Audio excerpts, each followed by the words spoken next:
Hello friends, स्वागत है आपका एक बार फिर से आपके अपने यूट्यूब चैनल इको पाठशाला में। Welcome back. आज हम इस पिछली वीडियो का सेकंड पार्ट करेंगे, यानी घरेलू मुद्रा का अवमूल्यन। पिछली वीडियो में हमने पढ़ा था विदेशी विनिमय दर, जिसमें हमने स्थिर विनिमय दर प्रणाली पढ़ लिया था। उसी का मतलब अभी हम वही पढ़ रहे हैं, स्थिर विनिमय दर प्रणाली का ही कुछ और पार्ट्स पढ़ रहे हैं, क्योंकि अभी वो ख़त्म नहीं हुआ था। चलो, तो हम इसमें क्या पढ़ेंगे? घरेलू मुद्रा का अवमूल्यन। घरेलू मुद्रा का अवमूल्यन तब होता है जब विदेशी मुद्रा की तुलना में घरेलू मुद्रा का मान घट जाता है।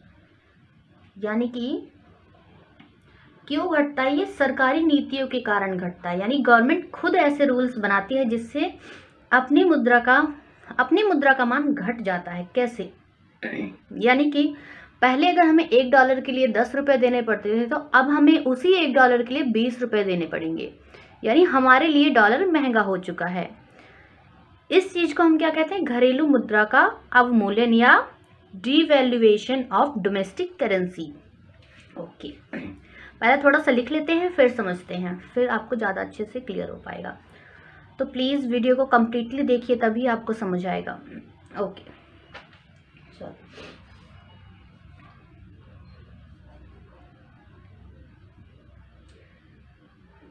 जब घरेलू मुद्रा का मान विदेशी मुद्रा की तुलना में घट जाता है, तब इसे घरेलू मुद्रा का अवमूल्यन कहते हैं। घरेलू मुद्रा का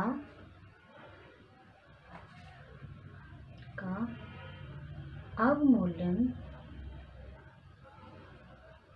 सरकारी नीतियों के कारण होता है, या फिर ऐसे लिख सकते हैं, घरेलू नीतियों के कारण स्थिर विनिमय दर में होता है। स्थिर विनिमय दर में होता है। फॉर एग्जाम्पल से ज़्यादा क्लियर हो जाएगा। जैसे पहले $1 कितने का था हमारे लिए? 50 रुपीज़ का। Now $1 equals ₹100। अब आपको क्लियर हो गया होगा कि घरेलू मुद्रा का अवमूल्यन या डिवैल्यूएशन ऑफ डोमेस्टिक करेंसी तब होता है जब सरकार ऐसी नीतियां बनाती है जिससे हमारी अपनी ही मुद्रा घट जाती है या उसका मूल्य कम हो जाता है। ओके, जिसे हम घरेलू मुद्रा का अवमूल्यन या डिवैल्यूएशन ऑफ डोमेस्टिक करेंसी कहते हैं, क्योंकि ये हमारी अपनी गवर्नमेंट की वजह से होता है, गवर्नमेंट पॉलिसीज़ की वजह से होता है, हमारी सरकारी नीतियों के कारण होता है। हमारी गवर्नमेंट जानबूझ के ऐसा करती है। क्यों? वो हम अभी आगे पढ़ेंगे कि क्यों ऐसा करते हैं। गवर्नमेंट जानबूझ के अपनी करेंसी की वैल्यू क्यों घटाती है। ओके, एग्जाम्पल से हम इसको ज़्यादा अच्छे से समझ सकते हैं। जैसे $1 इक्वल 50 रुपीज़ पहले, यानी कि हमें $1 का सामान लेने के लिए पहले हमें 50 रुपये देने पड़ते थे, और अब उसी $1 के सामान के लिए हमें 100 रुपये देने पड़ रहे हैं। यानी कि हमारे लिए वो चीज़ महंगी हो गई है। तो अब इसके जब हम इफ़ेक्ट्स पढ़ेंगे, इसके प्रभाव पढ़ेंगे, तो हमें पता चलेगा कि ऐसा क्यों करती है हमारी गवर्नमेंट। ओके ना, चलो शुरू करते हैं। प्रभाव।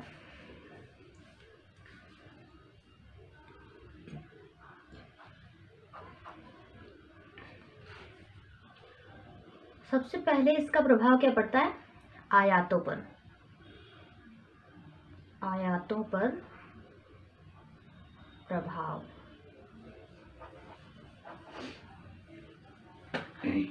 तो घरेलू मुद्रा के अवमूल्यन से आयातों में कमी आती है। क्यों आती है आयातों में कमी? ये तो अब समझना नॉर्मली है, क्योंकि अब हमारे लिए वो चीज़ महंगी हो गई है ना। देखो, जैसे पहले हमें सपोज कोई सामान $1 का है, पहले हमें 50 रुपये देने पड़ते, लेकिन अब हमें उसी सामान के लिए 100 रुपये देने पड़ेंगे। तो महंगाई में तो हम वैसे भी सामान कम खरीदते हैं, तो अब वो चीज़ हमारे लिए महंगी हो गई, तो ऑब्वियस सी बात है हम कम आयात करेंगे, है ना। ओके, तो आयातों पे क्या प्रभाव होगा कि आयातों में कमी होगी, पर इसको आपको एक्सप्लेन करके लिखना है। मैं सिर्फ इतना ही लिख कर दूंगी, प्लीज़ आप लोग खुद इसको एक्सप्लेन कर सकते हैं इतना तो। ओके, इसको आपको ऐसे लिखना है कि घरेलू मुद्रा के अवमूल्यन से आयातों में कमी आती है, क्योंकि अवमूल्यन के कारण विदेशी वस्तुएं घरेलू बाजार में महंगी हो जाती हैं। ओके, तो ऐसे चाहे तो आप वीडियो को पॉज कर करके लिख लें, चाहे आप अपनी मर्जी से बनाकर लिख लीजिए, क्योंकि अगर आप समझ चुके हैं तो आपको लिखने में कोई दिक्कत नहीं होगी। चलो नेक्स्ट पॉइंट पढ़ते हैं। क्या आयातों पे तो इफेक्ट हमने पढ़ लिया कि आयातों में क्या होती है, गिरावट आती है, यानी कमी आती है। तो इसी तरह से अब हम क्या पढ़ेंगे, निर्यातों पे क्या प्रभाव पड़ता है। निर्यातों पर प्रभाव, तो निर्यातों पर क्या प्रभाव पड़ेगा आपके हिसाब से। तो निर्यातों में वृद्धि होगी। कैसे वृद्धि होगी, चलो समझते हैं कैसे वृद्धि होगी निर्यातों में। निर्यातों में वृद्धि इस तरह से होगी कि जो चीज़ पहले हम सपोज हमने कोई चीज़ बनाई अपने यहाँ, ठीक है, हमारी कॉस्ट क्या लगी, 100 रुपीज़ लगी। ओके, हम उसे फॉरेन में सेल करने गए तो हमें वहाँ के हिसाब से ज़्यादा पैसे मिलेंगे, क्योंकि डॉलर तो अब महंगा हो गया है। वही चीज़ अब हम वहाँ पर $1 में बेचेंगे अगर, तो $1 में अब हमें 100 रुपये मिलेंगे वापस। लॉजिक लगाओ कि अगर हमारी किसी चीज़, किसी मटेरियल को बनाने की जो कॉस्ट है, जो हमारा यहाँ का प्राइस है, वो है 50 रुपीज़ या 100 रुपीज़ जो भी है, हमने उसको फॉरेन मार्केट में $2 में या $3 में सेल किया, तो पहले हमें जहाँ 150 रुपये मिलते थे, वहीं अब हमें 300 रुपये का मुनाफा होगा, यानी 300 रुपये मिलेंगे उसी चीज़ के। यानी अब विदेशी बाजार में हमारी चीज़ें महंगी हो गई हैं। ओके, कैसे, यानी कि अब हमें महंगी नहीं हो गई है, इन द सेंस हमें प्रॉफिट हो रहा है वो उल्टा, क्योंकि हम अपनी चीज़ें बेच रहे हैं, डॉलर महंगा हो गया, तो यानी कि हमारी चीज़ें हमें ज़्यादा लाभ दे रही हैं। अब कैसे, उसी $1 से सपोज आपने कोई वस्तु बनाई जो $1 की है, $1 में आपने अपनी चीज़ें सेल करी फॉरेन मार्केट्स में, $1 की चीज़ थी, तो आपको पहले उसी $1 के बदले सिर्फ 50 रुपये मिलते थे, लेकिन अब उस डॉलर के बदले आपको 100 रुपये मिलेंगे। तो ऑब्वियस सी बात है आप ज़्यादा एक्सपोर्ट करेंगे जब आपको प्रॉफिट होगा। तो इस तरह से निर्यात क्या होंगे, हमारे निर्यातों में क्या होगी, वृद्धि होगी। ओके, यानी कि निर्यात बढ़ जाएंगे और आयात घट जाएंगे। ठीक है, चलो आगे पढ़ते हैं। लिखना कैसे है इसको एक बार ये भी बता दूं। घरेलू मुद्रा के अवमूल्यन से घरेलू वस्तुएं विदेशी बाजारों में सस्ती हो जाती हैं, जिससे निर्यातों में वृद्धि होती है। ओके, चलो आगे बढ़ते हैं। नेक्स्ट क्या है, विदेशी पर्यटन। विदेशी पर्यटन, चलो विदेशी पर्यटन में क्या फर्क पड़ेगा। विदेशी पर्यटन यानी कि विदेशों में कितना लोग आ रहे हैं विदेशों से भारत भ्रमण करने के लिए, ये चीज होती है विदेशी पर्यटन। यानी कि अब देखो कैसे, विदेशी पर्यटन में क्या होगा, कमी होगी या वृद्धि होगी, लॉजिक लगाओ।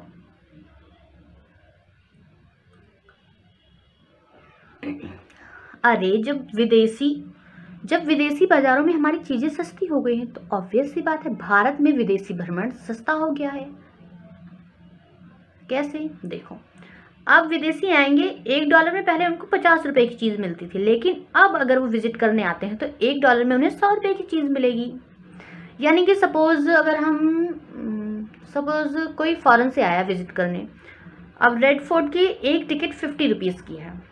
ओके, तो पहले उससे 50 रुपीज़ में एक टिकट लेनी पड़ती थी और अब उसे 100 रुपीज़ में एक टिकट लेनी पड़ेगी।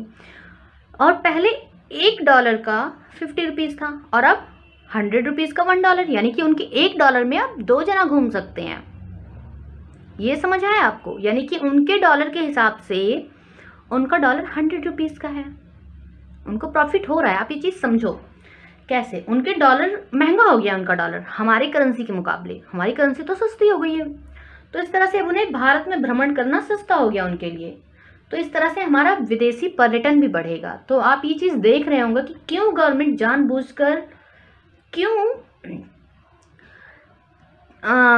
अपनी ही करेंसी का रेट गिराती है, यानी अपनी ही करेंसी की वैल्यू कम करती है, ताकि हमारे जो आयात हैं उनमें कमी आए और निर्यातों में वृद्धि हो।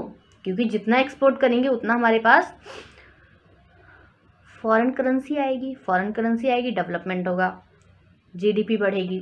तो इन्हीं सभी चीज़ों को देखते हुए गवर्नमेंट खुद ऐसी पॉलिसीज़ बनाती हैं जिससे कि हमारी जो घरेलू मुद्रा है उसका अवमूल्यन हो जाए, यानी डीवैल्यूएशन हो जाए हमारी डोमेस्टिक करेंसी का।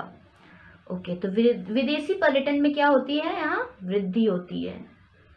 एक इसका ही लास्ट पॉइंट है क्या, कि निवेश में क्या होता है, इन्वेस्टमेंट में क्या फर्क पड़ेगा। तो इन्वेस्टमेंट में क्या फर्क पड़ेगा? जब विदेशियों के लिए यहाँ निर्यात, यानी कि विदेशियों के लिए हमारी चीज़ें सस्ती हो गई हैं, विदेशी पर्यटन हमारे यहाँ बढ़ गया है, यानी कि यहाँ घूमना आना उनको सस्ता लग रहा है, तो ऑब्वियस सी बात है कि यहाँ का इन्वेस्टमेंट भी उनके लिए सस्ता होगा, उनको ज़्यादा प्रॉफिट हो रहा है ना। उसी $1 में 100 रुपीज़ का प्रॉफिट हो रहा है जहाँ 50 का हो रहा था। तो अब इन्वेस्टमेंट भी बढ़ जाएगा इस तरह से। ओके, तो इन्वेस्टमेंट में क्या होगी? अब वृद्धि होगी। चलो अब हम पढ़ेंगे घरेलू मुद्रा, सेकंड टॉपिक इसी का। ये फर्स्ट, इसका भी, इसमें भी अवमूल्यन पढ़ लिया। अब हम पढ़ेंगे अधिमूल्यन, कि घरेलू मुद्रा का अधिमूल्यन क्या होता है। घरेलू मुद्रा का अधिमूल्यन।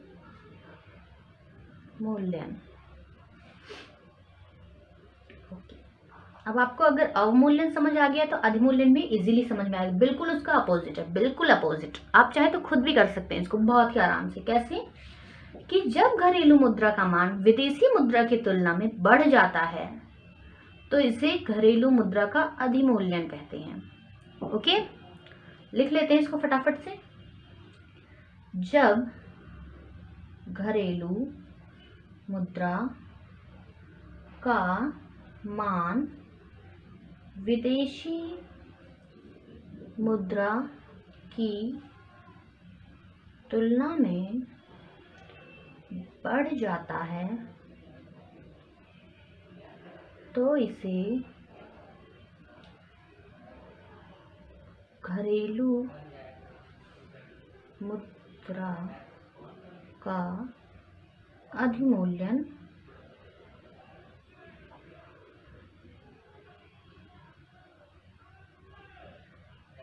कहते हैं।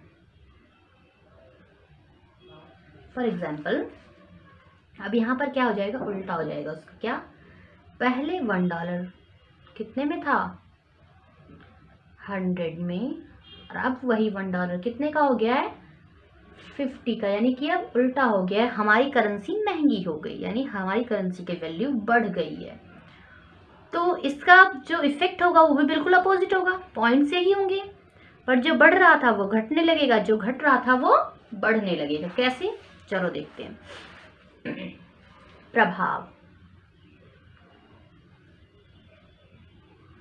प्रभाव में सबसे पहले क्या होगा?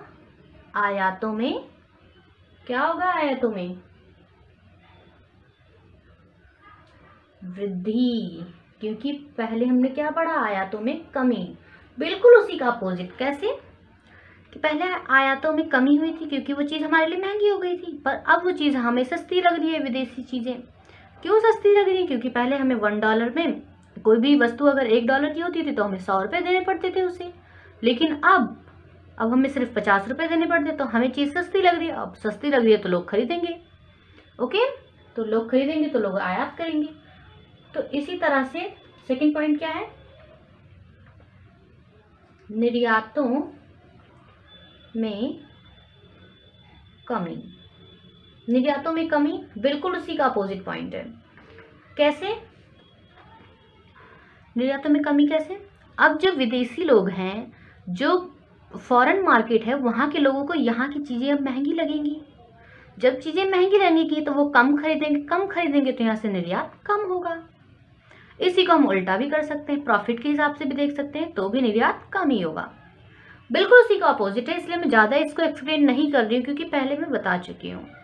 ओके, क्योंकि और भी टॉपिक कवर करने फटाफट से, वरना फिर वीडियो ज़्यादा लंबी हो जाती है तो आप लोग देखना भी पसंद नहीं करते हैं। ओके, चलो विदेश, नेक्स्ट पॉइंट क्या है, विदेशी पर्यटन में कमी। बिल्कुल उसी का अपोजिट है। अब उन्हें भारत में पर्यटन करना क्या लग रहा है, महंगा लग रहा है, इसीलिए क्या हो रहा है कि विदेशी पर्यटन में कमी आ रही है। नेक्स्ट पॉइंट क्या है, निवेशों में कमी। निवेशों में कमी का भी यही कारण है। क्या कारण है कि उन्हें अब निवेश करना क्या लग रहा है, महंगा लग रहा है। इन्वेस्टमेंट करना यहाँ महंगा लग रहा है क्योंकि अब हमारी जो करेंसी है उसका मूल्य बढ़ चुका है, हमारी करेंसी का मूल्य बढ़ चुका है। ओके, चलो नेक्स्ट पॉइंट करते हैं अब जो मैं कराने जा रही हूँ बहुत इंपॉर्टेंट है वो, तो प्लीज़ आप लोग उसको ध्यान से करें। वैसे ये भी इम्पॉर्टेंट था बट वो ज़्यादा इम्पॉर्टेंट है। चलो अब हम क्या पढ़ेंगे, विदेशी विनिमय दर व विदेशी विनिमय की मांग में संबंध। विदेशी विनिमय मतलब विदेशी मुद्रा से है। जब भी मैं विदेशी विनिमय शब्द का यूज़ करूँ तो आप लोग समझ जाएं कि विदेशी मुद्रा की बात हो रही है। ओके, फॉरेन करेंसी की बात हो रही है यहाँ पे। चलो स्टार्ट करते हैं। सबसे पहले विदेशी विनिमय दर व विदेशी विनिमय की मांग में संबंध पढ़ेंगे हम। चलो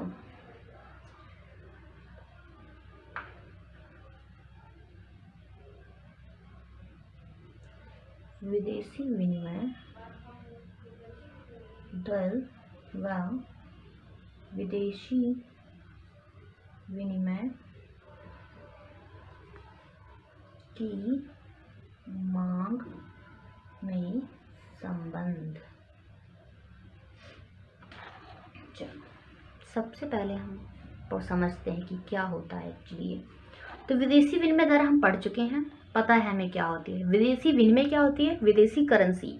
तो विदेशी विनिमय जो रेट होता है, जो दर होती है उसमें और फॉरेन करेंसी में क्या रिलेशन होता है, उसकी डिमांड में क्या रिलेशन होता है एक्चुअली, कि अगर रेट बढ़ती है तो डिमांड क्या होगी उसकी करेंसी की, या रेट घटता है तो डिमांड क्या होगी। यही रिलेशन होता है इन दोनों के बीच का, कि उस पर क्या प्रभाव पड़ेगा, एक के बढ़ने का दूसरे पर क्या प्रभाव पड़ेगा और दूसरे के बढ़ने का पहले पे क्या प्रभाव पड़ेगा। बढ़ने घटने का एक दूसरे पर इफेक्ट जो होता है वही इनका रिलेशन होता है। तो अब हम पढ़ेंगे इसका रिलेशन। तो सबसे पहले हम रिलेशन पढ़ लेते हैं। क्या, सबसे पहले हम इधर रेट लिख लें, दर, और इधर विदेशी मुद्रा की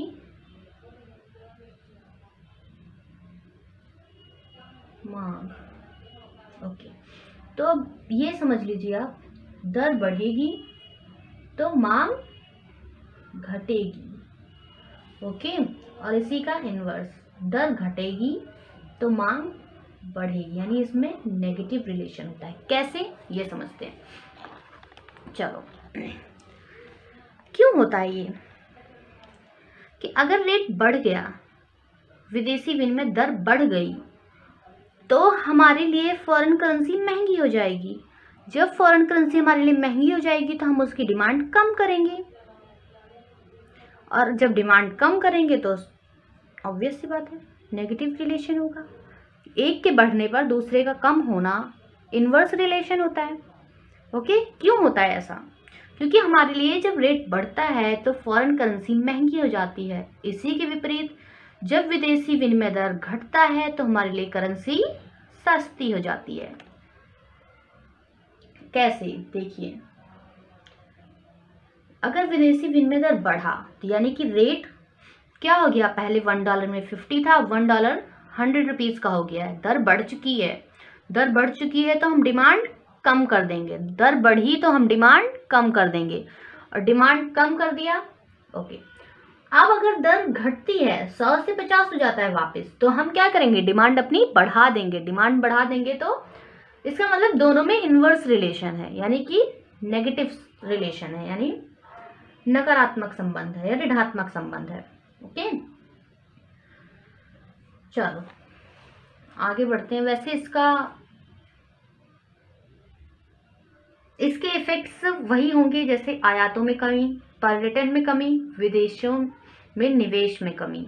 ओके, इसका डायग्राम बना लेते हैं एक बार, फिर आगे बढ़ते हैं।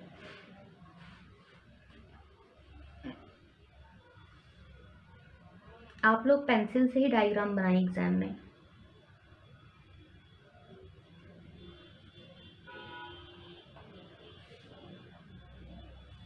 सबसे पहले हम क्या करेंगे, एक रेट बनाएंगे और एक क्वांटिटी बनाएंगे। क्या बनाएंगे, एक रेट और एक क्वांटिटी, R एंड Q। इधर क्या होगा, डॉलर की मात्रा यानी विदेशी विनिमय दर की क्वांटिटी। इधर क्या होगा, रेट होगा, रेट यानी विदेशी विनिमय दर।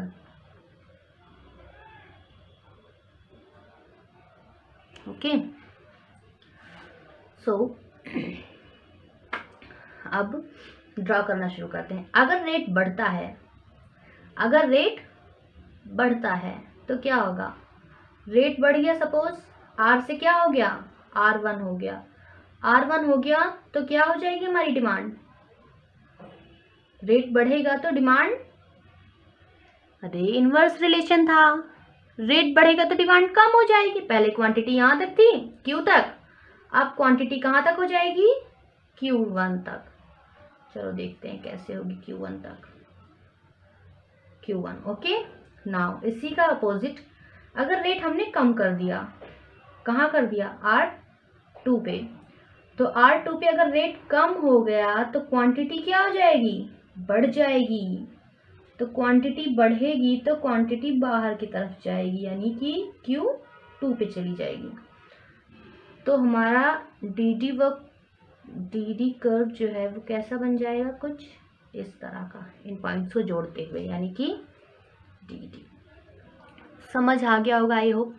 देखिए आप, सबसे पहले R और Q बनाया हमने, फिर एक बार रेट को बढ़ाया, एक बार रेट को घटाया, तो हमने देखा एक बार हमारी क्वांटिटी बढ़ रही है जब रेट कम हो रहा है, और दूसरी बार जब रेट बढ़ रहा है तो क्वांटिटी कम हो रही है, रेट घट रहा है तो क्वांटिटी बढ़ रही है।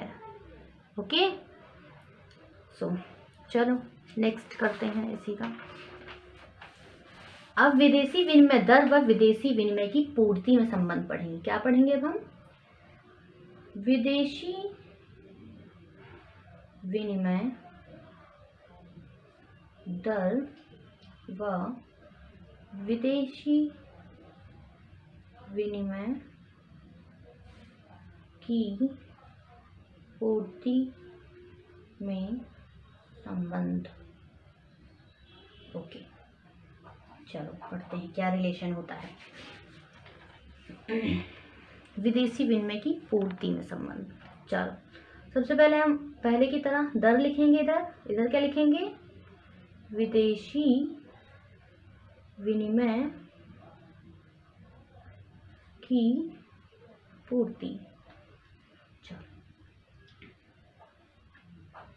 अब हम दर को बढ़ाएंगे, अगर दर बढ़ी तो विदेशी विनिमय की पूर्ति भी बढ़ेगी। कैसे, चलो देखते हैं कैसे। अगर कोई चीज़ महंगी हो जाती है, ठीक है, आप अगर सप्लाई कर रहे हैं किसी चीज़ की, आपका प्रोडक्ट महंगा हो रहा है, तो आप ज़्यादा से ज़्यादा क्वांटिटी सेल करने की कोशिश करेंगे ना, कि मैं ज़्यादा से ज़्यादा सेल करूँ और ज़्यादा से ज़्यादा प्रॉफिट कमाऊँ। तो यही चीज़ यहाँ भी है, क्या है कि जैसे ही रेट बढ़ता है, जैसे ही विदेशी विनिमय की दर बढ़ती है, तो विदेशी जो मुद्रा होती है उसकी पूर्ति भी बढ़ा देती है वहाँ की सरकार, वहाँ की गवर्नमेंट। क्यों बढ़ा देती है? क्योंकि उसे ज़्यादा से ज़्यादा प्रॉफिट चाहिए हमसे। समझ आ रहा है आपको? तो इसीलिए इसमें पॉजिटिव रिलेशन होता है, यानी कि जब दर बढ़ेगी तो पूर्ति भी बढ़ेगी और दर घटेगी तो पूर्ति भी घटेगी। ठीक है। तो इसमें जो इफेक्ट होंगे वो भी सेम होंगे। वो इफेक्ट आप पीछे से ही नोट कर सकते हैं या फिर मैं एक बार बोल रही हूँ, आप लिख भी सकते हैं। तो इसमें प्रभाव क्या होंगे? निर्यातों में वृद्धि, विदेशी निवेश में वृद्धि, विदेशी पर्यटन में वृद्धि। ओके, चलो इसका डायग्राम बनाने। और इसमें हमेशा पॉजिटिव रिलेशन होता है, किसमें? दर और विदेशी विनिमय की पूर्ति में। क्यों होता है पॉजिटिव रिलेशन? हमेशा एक सेलर बन के समझोगे ना तो समझ में आएगी ये टॉपिक, क्योंकि हमेशा जो सप्लाई होती है ना वो हमेशा सेलर के पॉइंट ऑफ व्यू से देखो। हमेशा सेलर क्या चाहेगा? उसे ज़्यादा से ज़्यादा प्रॉफिट हो, ज़्यादा से ज़्यादा क्या हो? प्रॉफिट हो। तो ज़्यादा से ज़्यादा प्रॉफिट कब होगा? जब हमारी चीज़ ज़्यादा से ज़्यादा महंगी होगी। ज़्यादा से ज़्यादा महंगी यानी कि जब दर बढ़ेगी तो चीज़ हम ज़्यादा पूर्ति करेंगे, ज़्यादा सप्लाई करेंगे ताकि हम ज़्यादा प्रॉफिट कर सकें, है ना? ये चीज़ हमेशा सोचना। जब रेट कम हो गया, जब सपोज आपकी चीज़ें सस्ती हो गई तो आप कम मन भी नहीं करेगा कि भाई जब सस्ती ही है तो क्या प्रॉफिट होगा, छोड़ो। ओके, चलो इसका डायग्राम बना लेते हैं।